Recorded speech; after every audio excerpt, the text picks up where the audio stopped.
There are four types of stratified epithelia, which brings our total number of epithelial tissue types to 8. So there are 8 epithelial tissues within the human body.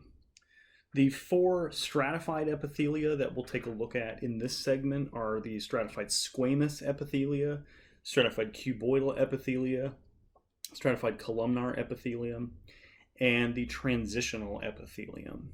So I've put a star next to the stratified squamous epithelium here because this is the epithelial type that is the most widespread of the epithelial tissues within the human body.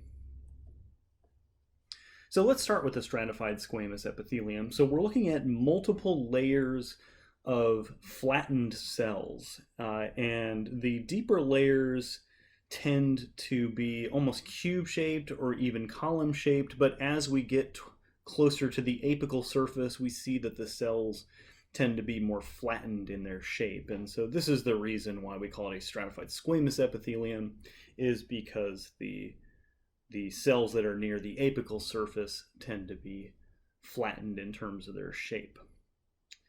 So because of its shape, this epithelial tissue tends to function mostly in protection. So we see it in places that usually experience high wear and tear, so to speak. We see that it's found lining the walls of the esophagus, lining the walls of the mouth, as well as the vagina. There's another variety that has a tough fibrous protein within it called keratin, and for this reason we call it keratinized stratified squamous epithelium. Keratinized stratified squamous epithelium is found in the epidermis of the skin, and so this layer of fibrous keratin helps give this tissue another layer of protection, so that helps to kind of enhance the protective function of it at the surface of the skin. Okay, so that is our stratified squamous epithelium. The next two that we're going to look at are actually fairly rare in the body. So we'll start with the stratified cuboidal epithelium. As I mentioned, this is a rare epithelial type in the body. It's not really found in very many locations here. And we get this pretty characteristic 2 layers of cube-shaped cells here. So generally there are not more than 2 layers within this tissue when we do see it. It is located primarily in the ducts of some sweat glands, as well as the ducts of the mammary glands as well. The stratified columnar epithelium is also a rare epithelium type in the body, so it's not found in very many locations, just like the stratified cuboidal epithelium.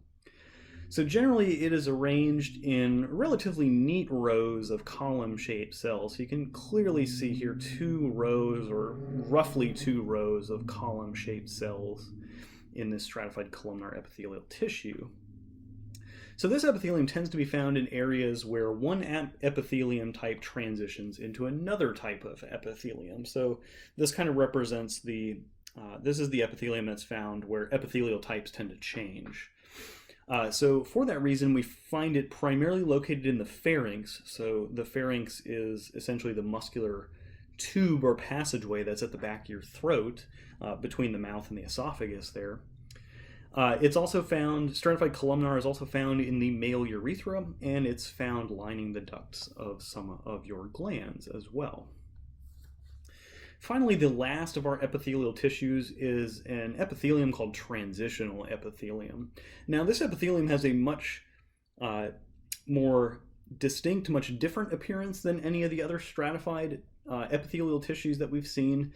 The cells tend to be kind of oval or almost egg-shaped at the apical surface, and we see that they're not really arranged, there's no pattern to their arrangement, so they're kind of irregularly or randomly organized within the tissue.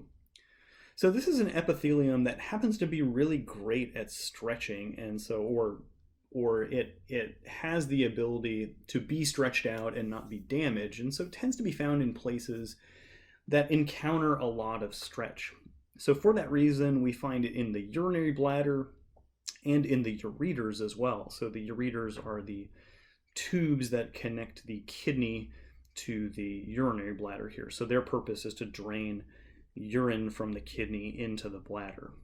And so transitional epithelium is found in these places where the bladder or the ureters can be stretched as the bladder fills, and the transitional epithelium accommodates that by stretching with it instead of tearing. So it's a good stretch resistant tissue.